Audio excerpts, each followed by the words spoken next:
All right, good morning, people of YouTube. So this time we're back with another deck profile for the Ex8 format. This time we have DNA Armor with the new edition of MedievalGallantmon.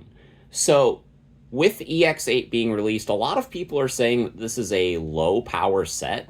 And while I tend to agree, there are a couple cards in this set that are real stars, Medieval Gallant being one of them.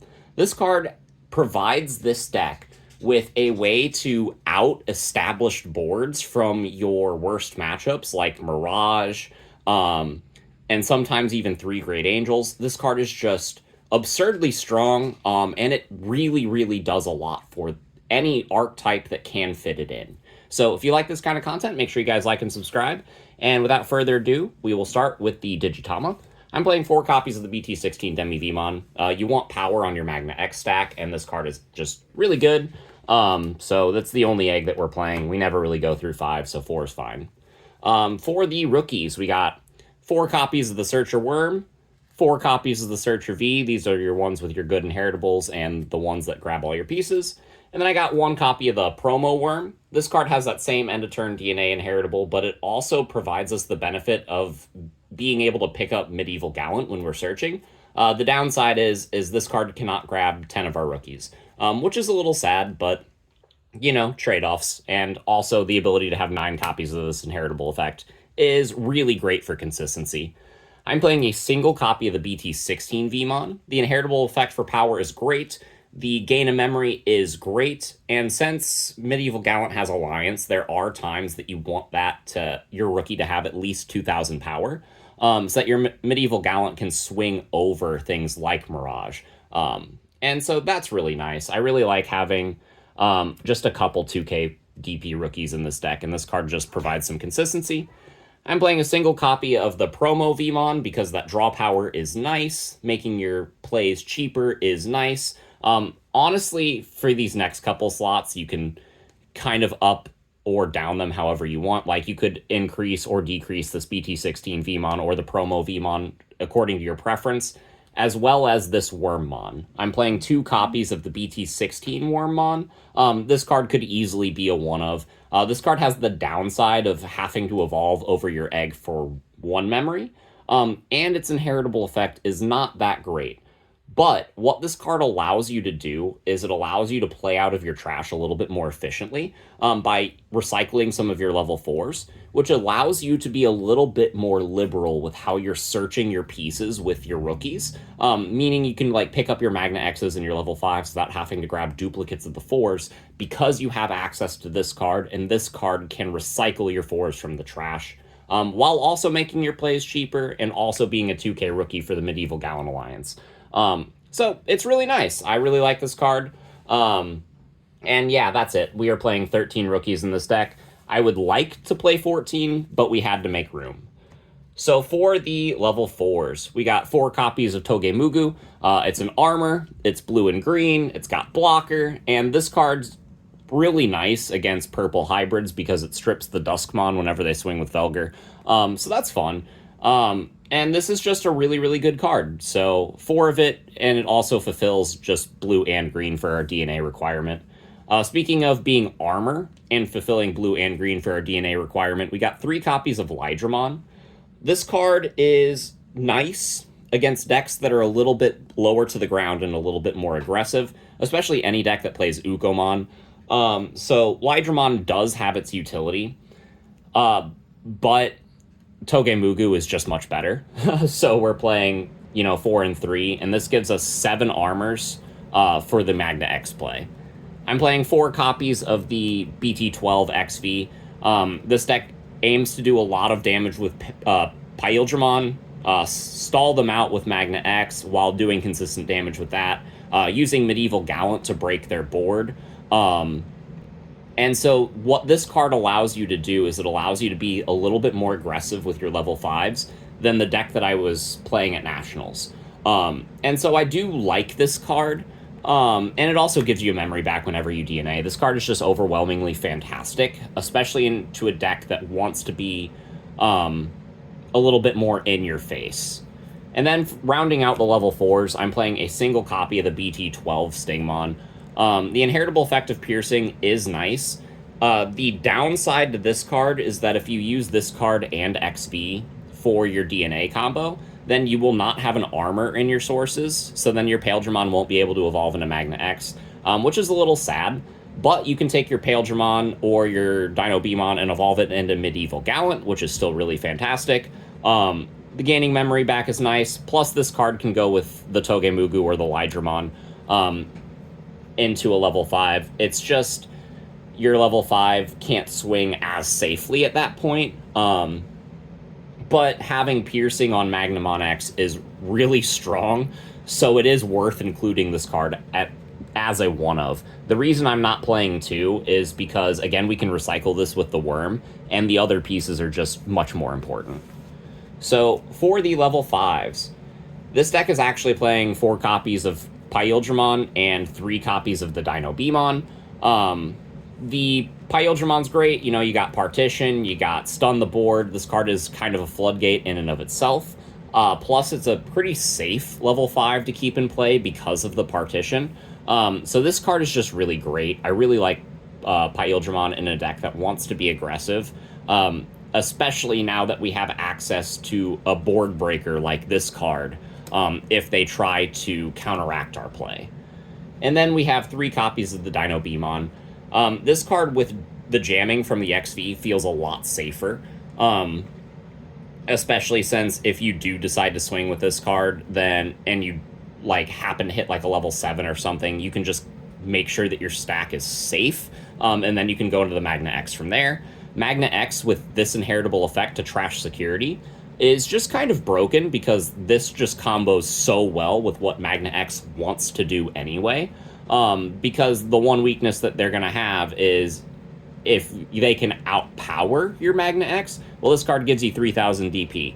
And if they block the Magna X, then you don't get to trash the security to unsuspend, which this card solves that issue as well.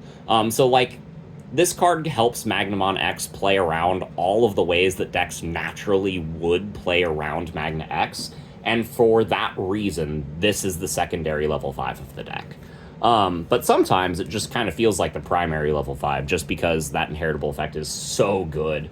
But yeah, going into the level 6s, we have the 4 copies of Magnamon X himself. Again, putting Dino B under this is great. Getting the armors is super easy because you play 7 of them and you're DNAing.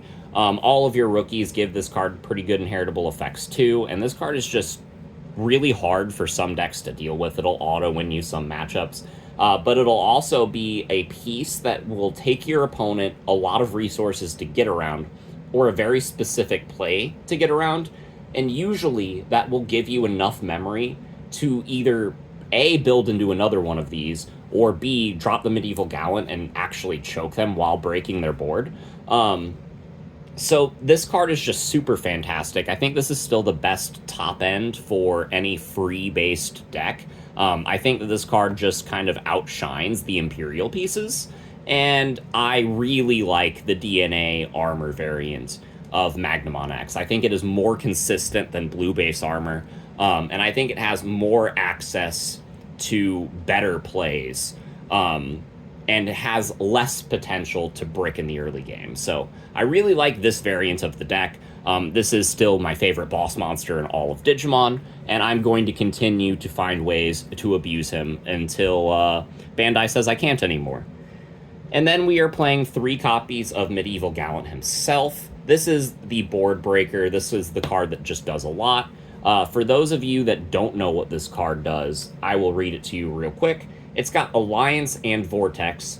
It's got when Digivolving, you can suspend something. Then you may delete one of your opponent's Digimon with 8,000 DP or lower. For every other suspended Digimon, add 3,000 DP to this effect's maximum.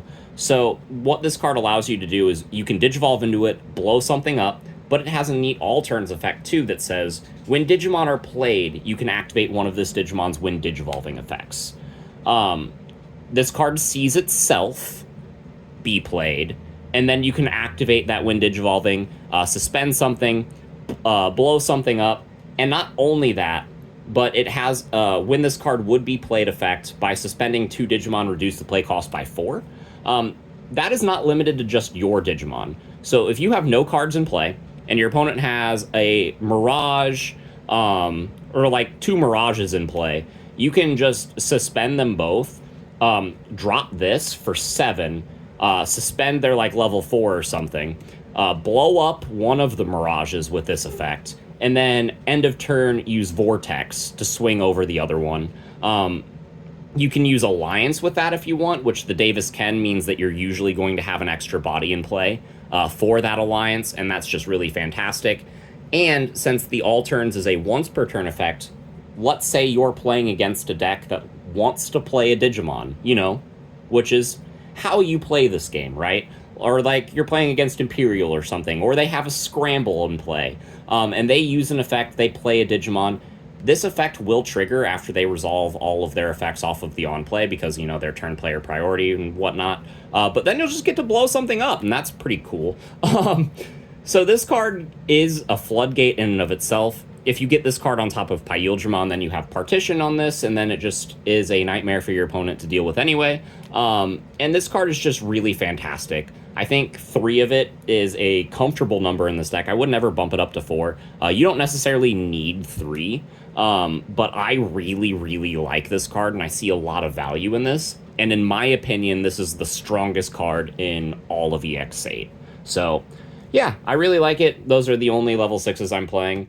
For the level 7s, it's just going to be 2 Paladin Mode Ace. I don't think this deck really needs Death X anymore because of Medieval Gallant, but it is still worth testing. I think the 3 Great Angels matchup does warrant the inclusion of a Death X. It's just those aren't really that prevalent at my local scene.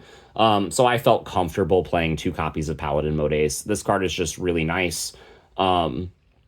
But yeah, this is a slot that you can kind of tinker with. Like, you could cut one of these for a Death X, or even cut something else to make room for that card. But I really like the way the deck is performing right now.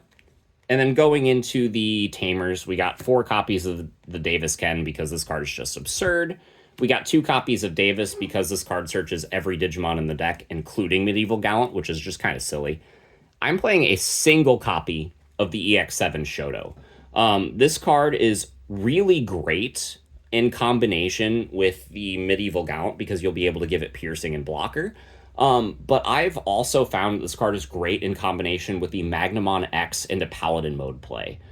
Because if you Blast Evolve into Paladin mode Ace, you will keep the immunity from the Magna X effect, right? But Paladin mode Ace does not have blocker on the face of the card. So if you give it blocker with Shoto, then you can Blast Evolve and still block after that, which I think is really fantastic. Not only that, but it's giving you extra memory, and it can trigger situations where you can defend yourself, where you otherwise wouldn't be able to. I think this is definitely a card worth messing around with in a list like this. And then I have a single copy of HPD because this card needs to be banned, like pronto. And then the true flex slot of the deck is going to be the single copy of Jade Memory Boost. This card is just a little bit more consistency and a little bit more, like, it adds a little bit more to your resource pool for your plays whenever you need to make that push turn. So I do like this card as a one of. If you don't, this could be a second Shoto, this could be the Death X, this could be another rookie, this could be a lot of things. It could be Scramble. But yeah, that's the list that I'm playing with. I think this deck is really strong. It's a very skill-expressive list, and it provides players like a lot of really cool ways to interact with your opponent's board and play the game of Digimon. So if you are a player that wants to top an event, or just play something strong that allows you to kind of like show off at your local scenes, this is a good deck to pick up. But hope you guys enjoyed, and we will see you all in the next video. Bye, everyone.